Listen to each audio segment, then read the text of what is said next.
Fashion designing and garment technology കോഴ്സിലേക്ക് ഈ അധ്യയന വർഷത്തേക്കുള്ള അഡ്മിഷൻ ആരംഭിച്ചിരിക്കുന്നു. Oxford school of fashion designing centre, Khadeeja building, Nilambur road, Wandoor. Vazhikkadavu വെള്ളക്കട്ടയിൽ ഷോക്കേറ്റ് മരിച്ച അനന്തുവിന്റെ കുടുംബത്തിന് 25 ലക്ഷം രൂപ നഷ്ടപരിഹാരം നൽകണമെന്ന് ബിജെപി മുൻ സംസ്ഥാന അധ്യക്ഷൻ കെ സുരേന്ദ്രൻ. നിർമ്മിത ബുദ്ധിയുടെ സഹായത്താൽ വന്യമൃഗങ്ങൾ നാട്ടിലിറങ്ങുന്നത് തടയാൻ മറ്റു സംസ്ഥാനങ്ങൾ തയ്യാറാവുമ്പോൾ ഇവയൊന്നും നടപ്പാക്കാൻ കേരള സർക്കാർ മാത്രം തയ്യാറാവുന്നില്ലെന്നും കെ സുരേന്ദ്രൻ. മലയോര കർഷകരെ കൊലയ്ക്ക് കൊടുക്കാതിരിക്കണമെന്നാവശ്യപ്പെട്ട് നിലമ്പൂരിലെ വനംവകുപ്പ് ആസ്ഥാനത്തിന് മുന്നിൽ NDA സ്ഥാനാർത്ഥി അഡ്വക്കേറ്റ് മോഹൻ ജോർജിന്റെ നേതൃത്വത്തിൽ നടത്തിയ പ്രതിഷേധ ധർണ ഉദ്ഘാടനം ചെയ്ത് സംസാരിക്കുകയായിരുന്നു കെ സുരേന്ദ്രൻ.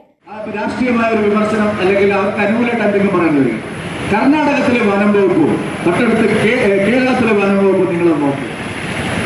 ഈ വനം വകുപ്പ് കേരളത്തിലെ വനം വകുപ്പ് എന്ന് പറഞ്ഞാൽ എന്താണ്?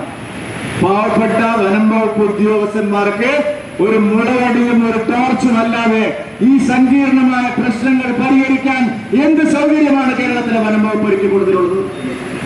മധ്യപ്രദേശ്, ഉത്തരാഖണ്ഡ്, കർണാടക തുടങ്ങിയ സംസ്ഥാനങ്ങളിലെ വനം വകുപ്പ് ജീവനക്കാർക്ക് നൽകുന്ന പരിശീലനം എത്രമാത്രം പുതിയ നൂതന സൗകര്യങ്ങളുള്ള പരിശീലനമാണ് കൊടുക്കുന്നത് നിങ്ങൾക്കറിയുമോ? AI technology. കാട്ടുപന്നിയെ വെടിവെച്ച് കൊല്ലാൻ അനുമതി നൽകണമെന്നാവശ്യപ്പെട്ട് പ്രധാനമന്ത്രിയെ കാണുമെന്നാണ് മുഖ്യമന്ത്രി പറയുന്നത്. ഇത്രയും വിഡ്ഢിത്തം പറയുന്ന മുഖ്യമന്ത്രി വേറെ കാണില്ല. നാട്ടിലിറങ്ങുന്ന കാട്ടുപന്നിയെ കൊല്ലാൻ വേണ്ട ഒരു ലൈസൻസും പ്രധാനമന്ത്രി നൽകേണ്ടതില്ല. അത്തരം അധികാരങ്ങളൊക്കെ സംസ്ഥാന സർക്കാരിന് വളരെ നേരത്തെ തന്നെ നൽകിയിട്ടുണ്ട്. അത് കേരള സർക്കാർ ഉപയോഗിക്കാത്തതിന് കേന്ദ്രത്തെ പറഞ്ഞിട്ട് എന്ത് കാര്യം? ആനയ്ക്കെത്ര കാലുണ്ട് എന്ന് പോലും അറിയാത്ത ഒരു വനം മന്ത്രിയെയാണ് പിണറായി വിജയൻ വെച്ചിരിക്കുന്നതെന്നും കെ സുരേന്ദ്രൻ പരിഹസിച്ചു. വന്യജീവികളെ കൊല്ലാനുള്ള ലൈസൻസ് ലഭിക്കാൻ കേന്ദ്ര സർക്കാരിനെ സമീപിക്കുമെന്ന മുഖ്യമന്ത്രിയുടെ പ്രസ്താവന തെറ്റാണ്.